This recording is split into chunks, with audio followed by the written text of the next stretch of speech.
Boa tarde, seja bem-vindo ao Planeta Campo. Eu sou a Yael Bonfim e no programa de hoje você vai ver os benefícios de agregar valor às commodities brasileiras por meio da industrialização.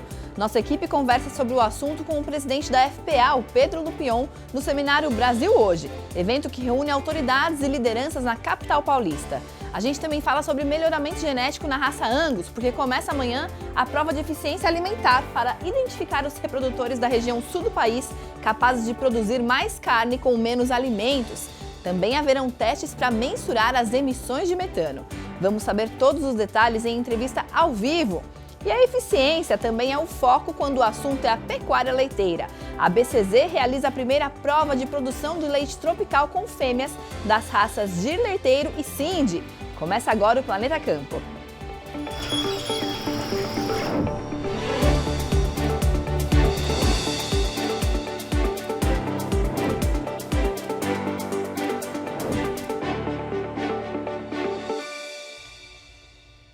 Eu começo o programa de hoje destacando os benefícios de agregar valor às commodities brasileiras por meio da industrialização. Quem fala sobre o assunto é o deputado federal e presidente da FPA, Pedro Lupion, que está com a equipe do Planeta Campo no seminário Brasil Hoje, organizado pela Esfera Brasil e que reúne aqui na capital paulista lideranças políticas e empresariais. A repórter Michele Jardim é quem traz as informações. Boa tarde para você, Michele. Exatamente, uma boa tarde a você, boa tarde a todos que acompanham o Planeta Campo de hoje. Sim, olha só, na pauta do seminário, assuntos como, nessa segunda edição, assuntos como as perspectivas para as eleições municipais, os investimentos no país, os impactos na segurança pública e também a transformação da cadeia produtiva brasileira, do campo à indústria. E é isso que a gente vai conversar com deputado federal e também presidente da Frente Parlamentar da Agropecuária, Pedro Lupion, que fez parte desse debate. Pedro, antes de mais nada, seja bem-vindo ao Planeta Campo. Eu te agradeço essa entrevista e vou começar te perguntando. Quando a gente fala do campo à indústria, a gente une todos os elos da cadeia produtiva. Queria que você falasse como é que isso pode ser bem articulado para o desenvolvimento da agropecuária nacional.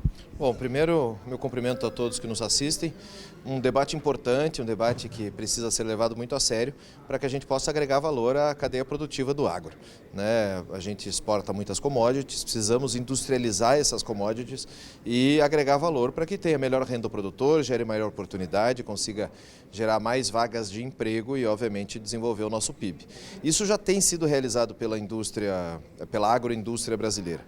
A gente tem sido protagonista na proteína animal e tantos outros produtos que dependem dos nossos grãos, dependem das nossas commodities. Mas debates como esse, com gente que é de outros setores, pessoal que é de setores da tecnologia, da economia, governo, judiciário, é importante para que entendam a realidade do nosso setor e saibam os desafios que nós enfrentamos. Deputado, quais são os principais desafios enfrentados pelos produtores rurais brasileiros e como o Poder Legislativo tem contribuído para superar esses desafios? Bom, infelizmente, agora em 2024, nós estamos tratando ainda de direito de propriedade. Estamos vendo muitas invasões de propriedades, temos que tratar da melhoria da legislação para evitar essas invasões, é o que nós temos feito, um pacote anti-invasão no Congresso Nacional. Nós temos problemas logísticos sérios que precisam de investimento, para isso precisamos melhorar o licenciamento ambiental, uma burocracia sem critério nenhuma e que atrapalha o desenvolvimento de diversas regiões do país. A Ferrogrão é um grande exemplo disso, a gente podia escoar a produção e ter um exemplo de logística mundial e infelizmente por causa do licenciamento ambiental a gente não consegue avançar. E também as questões de crédito e questões financeiras. Hoje, infelizmente, o governo não tem dado apoio para o agro, a gente tem enfrentado um governo que joga contra o setor e a gente precisa vencer gargalos importantes como esse. Por exemplo, o Plano Safra passado, 13,5 bi de equalização de juros, não foi suficiente. Para esse ano temos uma crise, uma queda de preço vertiginosa das commodities, um custo de produção ainda elevado, uma queda de produtividade e a gente precisa que o governo compense isso apoiando aquele produtor que teve dificuldades. Para isso precisa de um Plano Safra robusto agora em julho. Já fizeram um anúncio de algumas medidas ainda incipientes que vão tirar dinheiro lá do Plano Safra lá da frente, sem falar em seguro. Seguro que a gente sempre falou que precisava de pelo menos 3,5 bi para a safra passada, atual, e não tivemos nem 900 milhões e agora ainda retiraram quase 4 bilhões do Proagro, que é o seguro dos pequenos produtores. Então temos desafios enormes pela frente e é para isso que existe a nossa bancada, para enfrentar esses desafios e vencê-los. Perfeito. Vamos falar um pouquinho de emergência climática. Diante das mudanças climáticas globais, na sua opinião, como é que o Brasil pode fortalecer a sua posição como líder na produção agropecuária? Veja, nós temos uma vantagem competitiva que nos dá uma condição muito melhor do que outros países e os nossos principais concorrentes. Nós temos uma agricultura que se adapta ao clima, nós temos um clima subtropical que faz com que a gente consiga ter até 3 safras, né? Tem produtores que produzem no sul, produzem no norte e conseguem, às vezes, conseguir a 4ª safra com, obviamente, regiões distintas e um volume de produtividade enorme. Nós estamos falando aí que atingimos os 320 milhões de toneladas de grãos. Isso ninguém no mundo consegue fazer. E a gente está conseguindo diversificar, produzir etanol de milho, esmagar isso para virar proteína, fazer com que a nossa cadeia produtiva seja autossuficiente. A exemplo da cana-de-açúcar, que hoje já faz toda a cogeração dentro da propriedade, inclusive com o biometano, novas energias, energias renováveis, tirando os combustíveis fósseis, utilizando o agro para tudo isso. Isso é tudo competitividade para o Brasil. A gente já fala lá na frente nas células de hidrogênio para mover os veículos movidas a etanol. E o Brasil tem que ser protagonista em tudo isso. Uma última pergunta, Lupião. Qual que é a sua visão sobre a importância da pesquisa e inovação no setor agropecuário e quais medidas podem ser adotadas para estimular a adoção de tecnologias pelos produtores? Bom, isso é de suma importância. Hoje tem muito mais tecnologia numa colheitadeira do que num telefone celular. A gente precisa capacitar o nosso público, capacitar os nossos trabalhadores e fazer com que o investimento em tecnologia seja cada vez maior.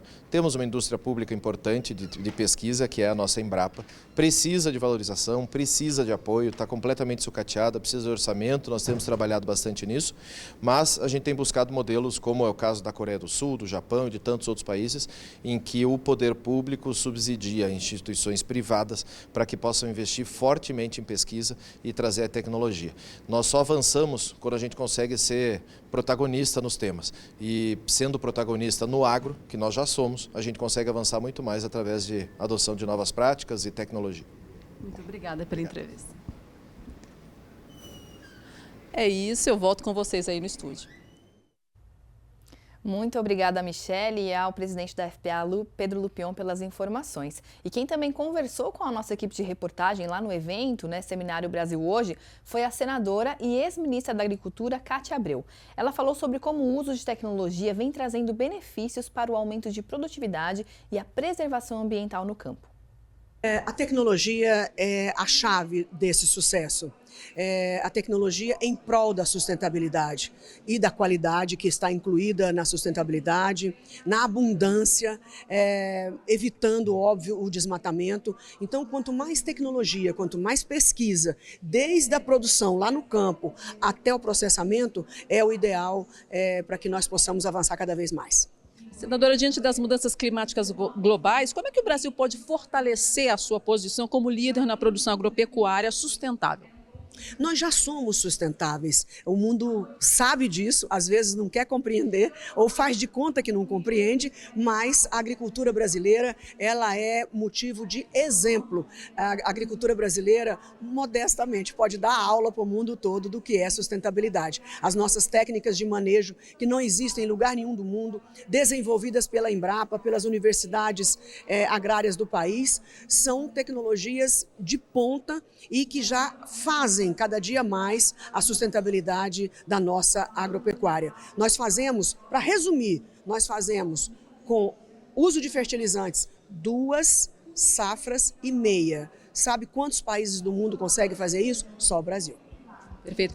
Como é que o poder público ele pode promover a integração entre o setor agropecuário e a indústria com o objetivo de aumentar a agregação de valor dos produtos agrícolas nacionais? Investimento. A indústria brasileira é uma indústria competente que esteve sofrida nas últimas décadas com um juro alto, impostos às vezes não compatíveis com a produção e com a concorrência externa, mas nós acreditamos que esse novo plano do governo para a nova indústria, nós estamos com muita fé de que a agroindústria também possa estar dentro desse conjunto de regras e metas financiados pelo BNDES e que nós possamos avançar cada vez mais, modernizando o nosso parque de máquinas, modernizando as tecnologias e fazendo com que a agroindústria ande sempre ao lado dos produtores rurais em termos de investimento e tecnologia de ponta. E uma última pergunta, qual que é a sua visão sobre a importância da pesquisa e inovação? Eu sei que você já falou bastante da pesquisa no setor agropecuário e quais medidas podem ser adotadas para estimular a adoção de novas tecnologias pelos produtores? O que, na verdade, a tecnologia já está na cabeça, no coração do agronegócio brasileiro. Isso é indiscutível. Um ponto que eu gostaria de chamar a atenção, aproveitando essa oportunidade, é para falar dos fertilizantes. Não é mais possível o Brasil, que é um campeão na produção de alimentos, é um campeão nas exportações de alimentos, ainda ser dependente de fertilizantes importados em 85%. Só o potássio nós somos dependentes do Canadá, da Rússia e da Bielorrússia em 95% e nos deixa muito fragilizados. Eu vejo o mundo todo preocupado que 4 países comandam 50% do petróleo no mundo e no potássio apenas 4 países comandam 85% da produção de potássio. E nós temos potássio no Brasil. Nós temos que ter coragem, encarar esse desafio e colocar em primeiro lugar as pessoas, colocar o povo brasileiro em primeiro lugar. Nós precisamos fazer tudo corretamente, de forma sustentável, sem agredir o meio ambiente, respeitando as comunidades indígenas, quilombolas, enfim. Mas não podemos deixar de explorar os minérios essenciais para a agricultura brasileira. Muito bom. Agora a gente fala um pouquinho, sobre pecuária. Como um objetivo de tornar a pecuária leiteira mais econômica e eficiente, a ABCZ, Associação Brasileira dos Criadores de Zebu, realizou a primeira prova de produção de leite tropical com fêmeas das raças Gir Leiteiro e Cindy em Uberaba, Minas Gerais. Vamos conferir? Pode rodar. Até agora, os resultados mostraram que os animais estão respondendo bem ao desafio de produzir leite sem bezerro e sem ocitocina. A prova realizada pela ABCZ tem como objetivo avaliar o desempenho produtivo de fêmeas primíparas sob o mesmo ambiente e em sistema de produção econômico em clima tropical. Já estão cumprindo o objetivo, estão produzindo leite sem bezerro, sem ocitocina com ordenha calma e tranquila. As próximas atividades nossas seria o acompanhamento da lactação como um todo. Então nós temos aí um desafio de acompanhar a persistência de lactação do zebu leiteiro. Os testes começaram em agosto do ano passado, na Fazenda Escola da Fazu, onde 13 novilhas da raça Gir Leiteiro e 3 da raça Cindy foram colocadas em pastagem e receberam suplementação periódica. Então, os animais eles já têm um potencial genético para produzir. E o que a gente alia? A gente fornece para os animais a melhor nutrição para que ele expresse esse potencial de produção. Então, aí a gente tem um cenário perfeito para que esses animais elas possam realmente desempenhar o que eles são capazes de fazer. Preocupação também com o bem-estar dos animais. Faltando cerca de um mês para os partos, as novilhas passaram por um trabalho de doma racional com o objetivo de adaptação à sala de ordenha. Trabalho realizado pelo especialista em manejo de bovinos leiteiros, Nilson Dornelas. Eu quero que ela acostume muito com esse ambiente de ordenha antes da ordenha e depois ter uma boa rotina de ordenha tranquila. Isso é muito desafiador, que não é um dia, é todos os dias, de manhã e de tarde, ter um ambiente de ordenha muito tranquilo e estimulando bem a vaca para que ela desça o leite. Depois dos partos, as fêmeas foram separadas dos bezerros e teve início então o controle leiteiro, que é realizado uma vez por mês. A produção média tem sido entre 4 e 8 quilos. Tem visto bons resultados, tanto para nós em termos de índice zootécnico como para os animais, boa palatabilidade, ingredientes bons, então tudo isso tem pesado. Em específico nessa prova, nós temos trabalhado com a suplementação deles no caso de concentrado, 24% de proteína, a pasto, porque é uma prova tropical, usando um pouco de silagem como veículo para consumo desse concentrado, mas o mínimo, só para possibilitar o consumo por igual. Nós temos um médico veterinário que acompanha não só os partos, como também toda a estrutura, a parte sanitária. Segundo especialistas, o uso indiscriminado de ocitocina, além de não ser economicamente sustentável pelo custo diário com o medicamento, pode ocasionar problemas reprodutivos no futuro. Lembrando que esses animais estão num sistema totalmente viável, é a realidade não só da pecuária leiteira nacional, mas também a realidade do zebu leiteiro. Então esse é também um ponto importante. Muito importante esses testes e provas aí para melhorar a eficiência da produção leiteira. Agora a gente faz então um rápido intervalo e daqui a pouquinho a gente volta. Até já!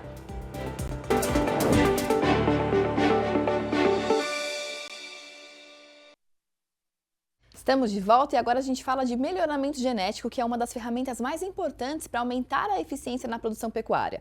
A Associação Brasileira de Angus vai iniciar a partir de amanhã, em parceria com a Embrapa, a prova de eficiência alimentar de touros da raça nos 3 estados da região sul do país, Paraná, Santa Catarina e Rio Grande do Sul. O objetivo é principalmente identificar os reprodutores capazes de produzir mais carne, consumindo menos alimentos, além de medir as emissões de metano. Quem conversa com a gente para explicar mais detalhes é Matheus Pivato, gerente de fomento da Associação Brasileira de Angus. Matheus, seja muito bem-vindo ao Planeta Campo. Boa tarde, um prazer estar aqui comentando um pouquinho sobre o serviço da Associação Brasileira de Angus frente ao desenvolvimento genético da raça. Obrigada, Matheus. Obrigada a você pela participação aqui com a gente. E eu quero começar te perguntando como é que será feita essa prova de eficiência alimentar, quais vão ser os parâmetros aí avaliados e qual que é a importância disso tudo para a eficiência na pecuária? Bom, vamos lá. A nossa prova ela já teve início, né? A gente está trabalhando num período chamado período da adaptação, em que são 20 dias em que os touros chegam nas instalações da Embrapa Pecuária Sul de Bagé, como tu bem mencionou, né, Enel? São touros que vieram do Paraná, Santa Catarina e aqui do estado do Rio Grande do Sul. E a partir de amanhã, eles iniciam então os períodos de mensuração que vão dar os resultados no final da prova, né? Nós, basicamente, nesse momento, medimos o quanto o animal come de alimento, né? Através do sistema intergado, agora o ponta, né? Que se chama os coxos de alto consumo, e verificamos o quanto ele ganha de peso. Né? No manejo que nós fizemos no início da prova, a gente mensura ainda as características de carcaça, deposição de gordura, área de lombo, né? O tamanho do músculo longíssimos dorsi. E no final da prova, então, a gente consegue calcular características como consumo alimentar residual, consumo de matéria seca e ganho médio diário residual. Com essas informações, a gente consegue identificar animais que têm maior eficiência no uso do nutriente, ou seja, transformando aquele alimento em carne. Muito bom, Matheus. Agora, fala um pouquinho para a gente sobre os efeitos práticos dessas avaliações. Como é que esses animais identificados com essas características, digamos assim, superiores, como é que esses resultados obtidos e como é que essa genética é democratizada para os produtores rurais? Me conta um pouquinho sobre isso. Perfeito. Então, essa é a 5ª prova que nós estamos realizando em parceria com a Embrapa. Junto desta, a gente já contabilizou, né? Essa é a 23ª prova que nós temos essas informações de consumo alimentar compiladas, o que nos permitiu no ano passado lançar as DEPs para essas características, né? O que são as DEPs? É aquilo que a gente espera que um filho de um reprodutor destacado vá produzir. Então, com o uso desta informação, hoje é possível indicar para o mercado animais, né? Touros que vão produzir produtos que serão novilhos, que vão ser destinados ao abate do programa Carne Angus ou de qualquer programa de carne de qualidade, que vão comer menos e vão ganhar mais peso. Isso tanto a nível de confinamento quanto a nível de produção a pasto ou sistemas onde existe, né, pasto com suplementação. Isso traz um impacto diretamente no custo de produção desses animais, né, tornando animais que são mais econômicos, ou seja, produzem a mesma coisa que os outros, mas com menos dispêndio de dinheiro. Isso impacta diretamente. Sem falar de uso mais eficiente dos recursos naturais que nós temos. Então, a gente vem falando muito em produção sustentável, em mitigação de metano, entre outras coisas. A gente sabe que o melhoramento genético, principalmente quando a gente faz uma seleção para animais que são mais eficientes, consomem menos e ganham mais, têm maior capacidade de ganho de peso e melhor transformação de carcaça, ou seja, são maiores, produzem carcaças com melhor rendimento de cortes comerciais, principalmente através dessas medidas de ultrassom, nós estamos tornando uma pecuária cada vez mais eficiente no momento que esses animais, né, cumprem o seu ciclo, desde lá da escolha correta do acasalamento, seja na raça pura, seja no cruzamento industrial, que é uma dos grandes usos da raça Angus aqui no Brasil, um país de proporções continentais, né? O uso do cruzamento industrial é uma forma de complementaridade entre raças, e a gente, através dessa prova, destaca os animais que são mais eficientes. Certamente existe uma grande procura das centrais e esse sêmen pode ser comercializado para todo o Brasil, inclusive a raça Angus, né, exporta a genética produzida aqui no Brasil para outros países, como destaque aqui Paraguai, Bolívia, Colômbia, países da América do Sul. Que bacana a gente entender, né, esse contexto todo quando a gente fala de melhoramento genético. Agora, Matheus, uma outra coisa interessante é que vocês também vão fazer testes para mensurar as emissões de metano dos animais. Conta pra gente como é que esses testes são feitos e quais os principais objetivos disso. Perfeito. Esse é o terceiro ano que nós estamos trabalhando na coleta de metano, né, que é desses animais. Então, esses animais, acabada a prova propriamente dita, que são 45 dias de mensuração, eles recebem esse kitzinho que está passando aí em tela, né, que são coletores de metano, que ficam sobre as narinas, né, e coletam todo o metano expelido pelo animal dentro desses tubos, né, que são basicamente 2 tubos que vão no dorso do animal. O animal, né, se adapta super bem a todo esse equipamento, permanece dentro da prova e nós mensuramos por 5 dias. São 15 dias de adaptação, mais 5 dias de coleta. Sim. E o nosso objetivo é identificar animais que dentro de todas essas características que eu já citei que são coletadas, a gente Sim. também consegue mensurar o quanto de metano é coletado. Lembrando que a forma de emissão de metano, né, ele se dá com gasto de energia. Então, a gente entende que animais que emitem menos metano conseguem ter uma reserva de energia voltada, por exemplo, a depositar mais massa muscular, Perfeito. Ou seja, ter maior ganho de peso, né? Com certeza. Muito obrigada pela sua participação com a gente, Matheus Pivato, gerente de fomento da Associação Brasileira de Angus. Nós que agradecemos, é sempre um prazer estar aqui comentando um pouquinho sobre a evolução da raça. Prazer é todo nosso, Matheus. Obrigada mais uma vez. Desculpa. Bom, e hoje, né, o programa está acontecendo no dia 22 de abril, que é o Dia da Terra, e o objetivo dessa data é conscientizar as pessoas, principalmente, sobre a conservação da biodiversidade, que significa a preservação de todas as formas de vida das plantas e dos animais. E o aumento de produtividade da agropecuária brasileira nas últimas décadas pode ser considerado um grande agente de preservação devido ao que os cientistas da Embrapa chamam de efeito poupa-terra. Entre 1976 e 2023, a produção de grãos aumentou 530%, enquanto a área ocupada cresceu apenas 109%. Isso significa que o setor aumentou a produção de soja, milho, trigo, algodão, arroz, feijão, entre outras culturas, sem expandir a área agrícola na mesma velocidade, ou seja, preservando as florestas. E isso só foi possível com a utilização de muitas tecnologias sustentáveis, que reduzem os impactos ambientais e melhoram a saúde do solo, como a integração lavoura-pecuária-floresta, o plantio direto, o uso de biosoluções e a agricultura de precisão.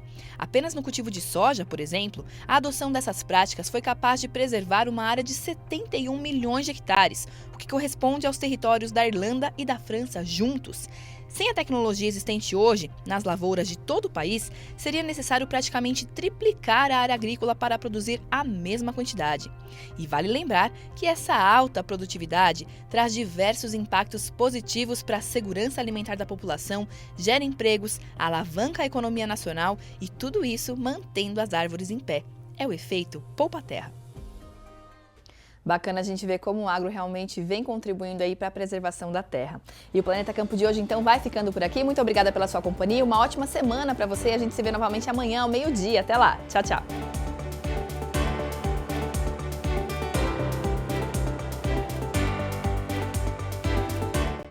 Planeta Campo. Patrocínio. JBS. Há 70 anos alimentando o que alimenta o mundo. UPL, reimaginando a sustentabilidade. Apoio, SLC Agrícola, produzindo com eficiência e sustentabilidade. Infinity, gestão de resíduos. Associação Brasileira dos Criadores de Zebu, a BCZ de todos. TV Encontro das Águas, o Amazonas é Brasil.